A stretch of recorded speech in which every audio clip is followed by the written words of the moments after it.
Peace be with you. Assalamu alaikum.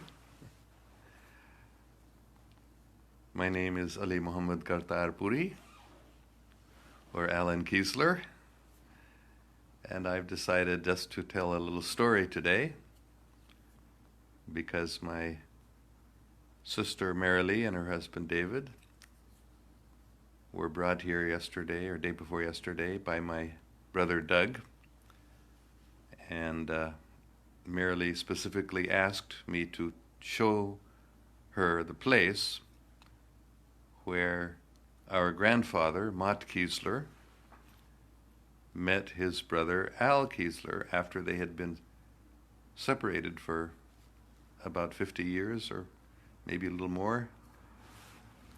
So my grandfather, Mott Keislar, was born in 1871, I believe, in, I may be a little bit off, but in Iowa, in the central United States. And he had a brother who was several years older than him, and they were orphaned when my grandfather was only 3 years old. So it's a very sad story how when this happened, the relatives, the Keislar family and relatives gathered together what to do with the 3 children or 4 children, because they had a sister also, Cora, and an older brother who was quite a bit older, named Josiah.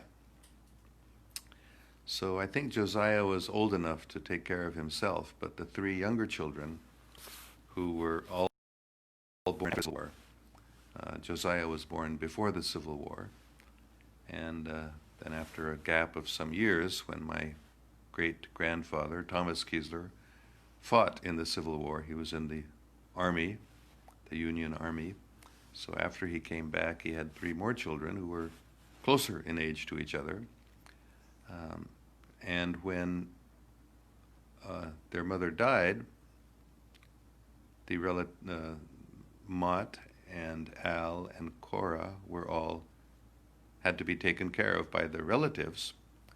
And so Cora and Al were both old enough to be useful. It was a farming community in the farm, helping take care of the chores around the house. But Mott was only 3 years old, and nobody wanted a 3-year-old child, because at that age, children were not very helpful. So finally what happened is that one of the relatives agreed to take him, but then gave him away to somebody else. And so my grandfather, Mott, was then living separately from his brother and sister, who, as I recall, were living with the same family. And then, although there was some connection between them for a few years, by the time they were teenagers, they got separated, and my grandfather never saw his brother again. And then eventually, my grandfather became a missionary to India, and lived there for 40-some years. And of course, he hadn't seen his brother for many years even before he went to India the first time. In 1899, I believe, is when he went to India the first time as a young missionary.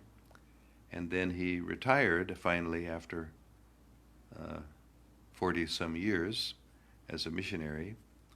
And because my grandmother was from California, was born and raised in San Jose, not too far from here, in the south part of the Bay Area, San Francisco Bay Area. When they retired, they came to California, and my grandfather got a little church. He became the pastor, the minister of a little church in the town of Guinda. So when he became the minister there, before too long, one of his parishioners, one of the members of the congregation of his church, told him, "Oh, Reverend Keislar, there's somebody with the same last name as you in the town of Esparto," which Esparto is just about 10 or 15 miles from Guinda. So my grandfather drove here to Esparto from Guinda, and my uncle, or my father's cousin, Bill Keislar, was there at this time, and he told me this story. He showed me the place where this happened and told me the story, that he was sitting with his father and brothers on the front porch of their ranch house on the edge of Esparto, and this car drove up, this old car, and a lanky man stepped out of the car, an elderly man, and took one look at his father and said, "Allie!" And his father, Al Keislar, said, "Motti!" They recognized each other immediately after some 50 years of not having seen each other and not knowing where they were. So they were from Iowa. My grandfather went to India and lived in India for 40 some years. And his brother, Al Keislar, had come to California and settled in Esparto. And my grandfather, by some coincidence or providence, ended up in the town of Guinda, just a few miles from where his brother had been living for many, many years, decades. So when my sister Marilee came to visit us this weekend, she asked me to show her the spot where Al Keislar and Mott Keislar met, which actually just around the corner from our house here, literally is just down the street and around the first corner, and there is that spot. So she was very happy to see that place, and we had a wonderful time together. And I just thought, since I've been thinking about that, I would share that story. I don't think I've told this story before ever on my Facebook chats. So quite an amazing story, and that's how I ended up in Esparto, because then my father's cousins were living here after their father passed away, and one of them moved away. The youngest, Bill Keislar, moved to Alturas in northeastern California, and the oldest, Bob Keislar, and his wife Dixie, both passed away in 1996. They were living in this house, and they had no children. So when they passed away, their brother Bill got this house as part of his inheritance, and then he sold it to us at a very good price. So that's how we got this house where we're living now in Esparto, and that's why we're in Esparto, because my grandfather's brother had moved here to Esparto from Iowa, and my grandfather met him in that amazing way after having been separated and not knowing where each other were for almost half a century, or maybe more than half a century. I don't know exactly how long. All right, so that's such an amazing story, and people are always asking me to tell more about my family, and so I thought I would take this chance. And I have just posted a picture of my sister and her husband and my brother Doug, who came up here on Saturday to visit us. So let's see if there's any questions or comments here. Ikram Yaqub says, "Good to see you, sir. Very nice to be with you, and I hope you enjoyed this story, this history of my grandfather and his brother." Ikram Yaqub, "Any plan for Pakistan?" Yes, my plan is to come to Pakistan soon, inshallah. I was actually going to come to Pakistan in October. I got my visa to come to Pakistan, but then because of my mother-in-law's ill health, I postponed my visit. And of course, you may remember that she came here to our house in Esparto and stayed here for some time and then passed away here. then my good wife, taking care of her mother very selflessly. She already had a bad knee, but she just ignored that and took care of her mother. And when her mother passed away, she was in a wheelchair. When she passed away, then immediately my wife was in the wheelchair. She couldn't walk because her knee had become so painful and so weak. So then I couldn't come to Pakistan then either because of my wife's condition. So she had knee surgery last month, and now she is recovering. Very successful surgery, but she's still in a lot of pain. So when she recovers, God willing, we will come to Pakistan. That is my plan.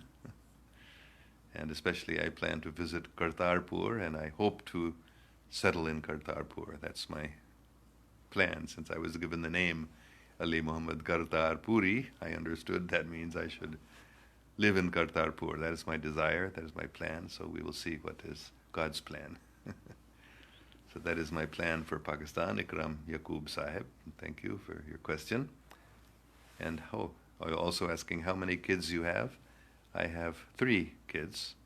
In fact, my son was just visiting here a few days ago. He just graduated from university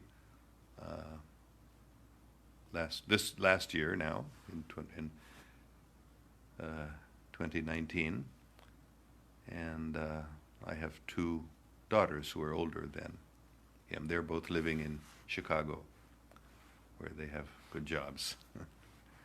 And now my son also, we all expect and hope that he will be going into the Navy. He got his bachelor's degree in oceanography. So he is thinking he would like to become an oceanographer and meteorologist in the Navy.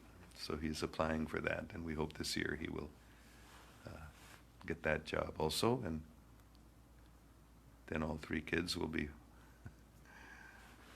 fully busy and engaged and earning, so I will be free to come to Pakistan, God willing. So Robina Sorab Khan says, Assalamu alaikum, Muhtaram Janab, dua. Okay, thank you. Ikram Yaqub goes on, I feel you were a bit upset over a few months, maybe for your mother-in-law. Well, I definitely was distracted. I think it's very honest to say that it was very wonderful and we were very happy. Carol, my wife, and her family, of course, they were all very distraught that their mother had passed away. But it was such a wonderful passing, literally. It was a glorious event. We were all really happy because we could see that she passed away so peacefully and with her mind focused in spirit. And we had been talking with her for the entire 10 or 12 days that she was with us here about preparing to leave her body and meditating on God or the Spirit and Jesus or Mary. I'm quite sure that she is with them. She went to be with them after she left this body. So it was actually a very, not upsetting. It was very happy. Of course, what was upsetting was my wife's condition, and still a little upsetting that her knee especially is still in considerable pain. But at least she had the very successful surgery, so she can walk now. She could not walk for months, actually. And she was literally in a wheelchair for the last month before her surgery. So now she can walk, although it's difficult and painful to walk very much. But so I have been naturally upset about that. And I'm upset that I have not been able to go to Pakistan as I was planning in October. But we hope to come within a few months. I hope the recovery will be sufficient that we will be able to come to Pakistan. Ikram Yaqub, I wish to see you sometime. Well, I hope we will meet when I come to Pakistan, God willing. Riaz Ahmed, Mr. Allan, did you visit Karachi and interior Sindh yet? Yes, I lived in Karachi for many years. from about 1980-81 until 1987-88, most of that time I spent in Karachi, more than anywhere else actually.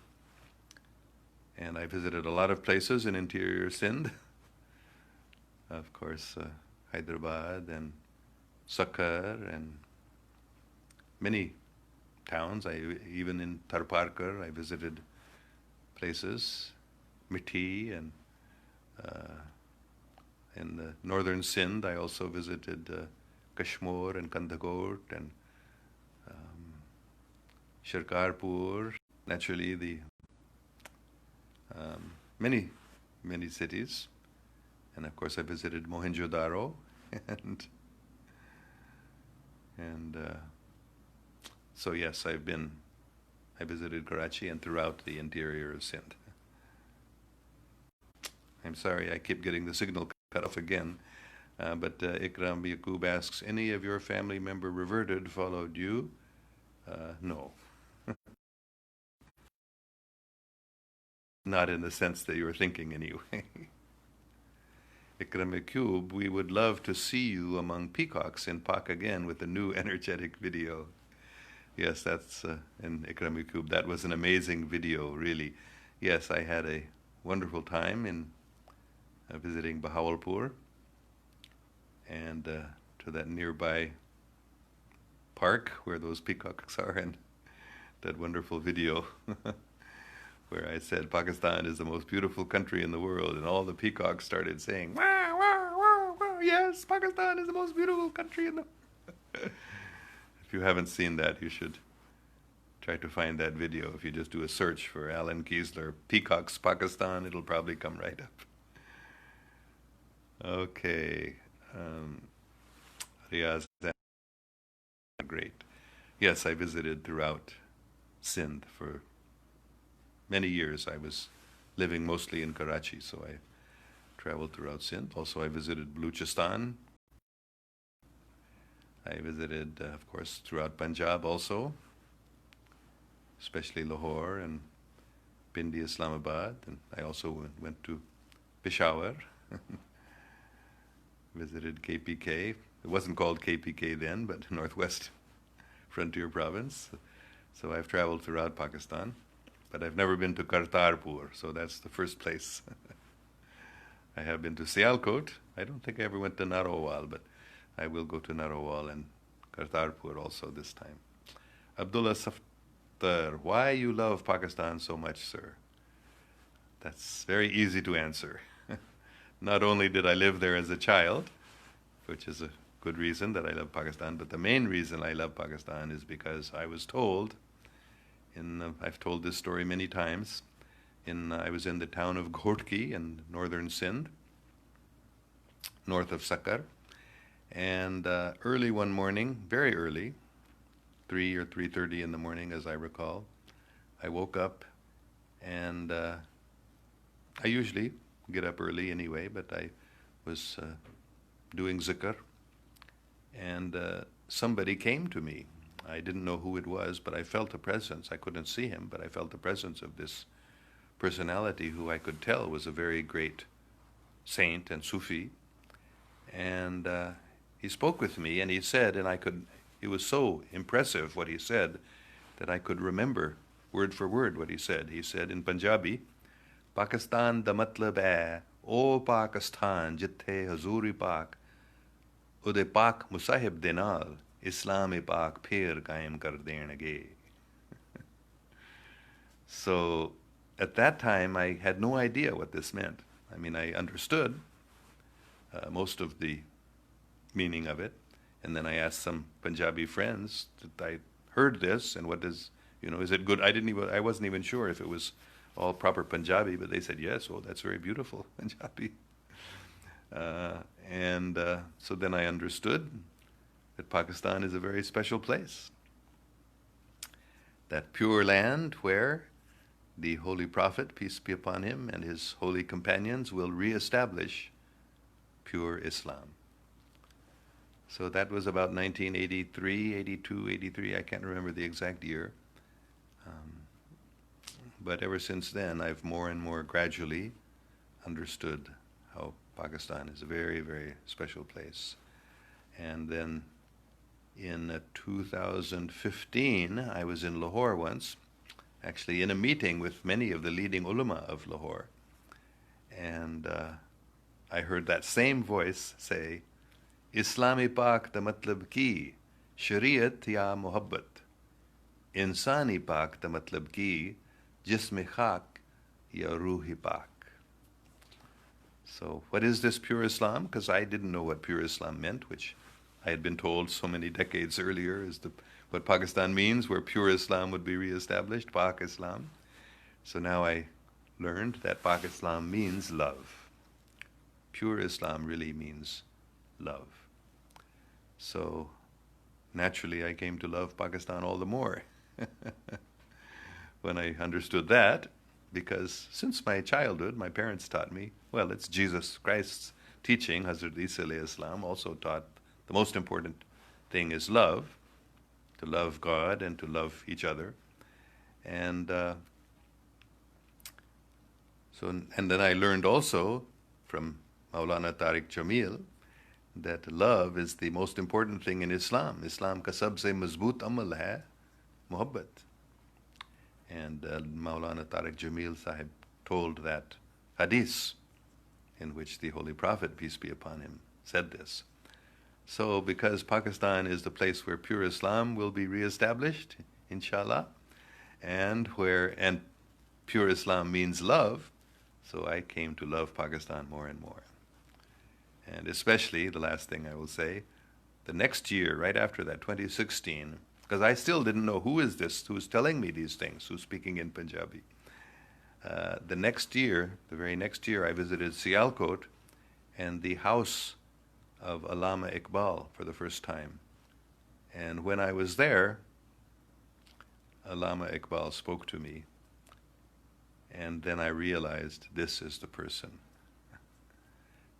Actually, maybe it wasn't even that year, but by the next year, I went back again to Sialkot, and I realized that the person who had spoken to me back in 1983 or something in Ghorki, and again in 2015 in Lahore, and recited these beautiful Punjabi verses, you can say, that was actually Allama Iqbal rahmatullah alayhi.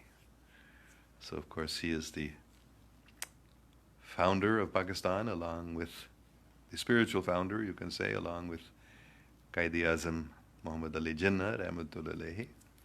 So I was very, very more and more falling in love with Pakistan as I realized that this is the mercy of Allama Iqbal rahmatullah alayhi, who's taught me this about Pakistan. So in this way I'm falling in love more and more with Pakistan as I realize, and then as I see this actually happening, especially in Kartarpur, we have seen how Pak Islam, love, has been established in Pakistan. Okay, Ikram Yaqub says, the best one was about Qaid-e-Azam dream video. I mean, you are amazing. We love you a lot. Be blessed and be healthy and wealthy. Thank you very much. Rizaz Ahmed says, I was born in Tharparkar, now living in London, but missing the scent of Sindh. Yes, the Sindh is a very, very special, wonderful place also.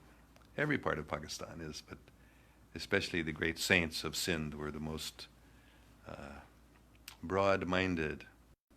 And what we see happening in Pakistan now was foretold by the saints of Sindh, that Hindus and Muslims would come together.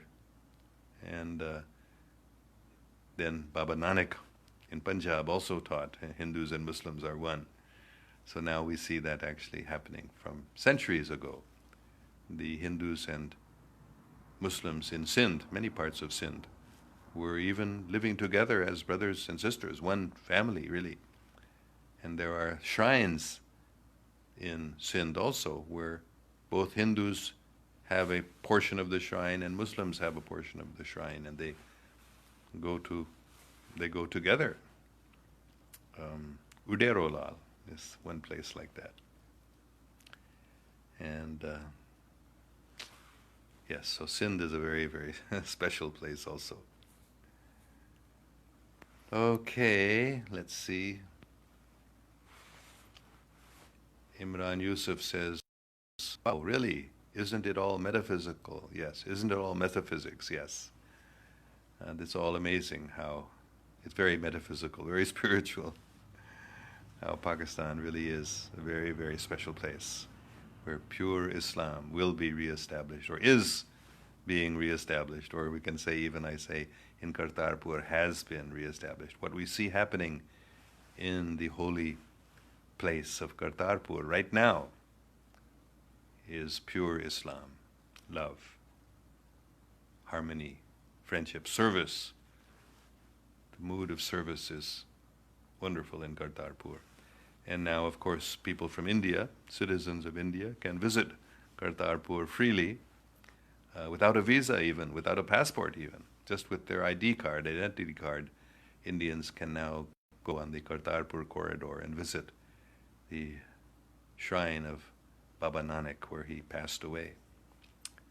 So it's a very, very metaphysical, special, holy, spiritual place, Kartarpur, and indeed Pakistan is a very special land of the pure.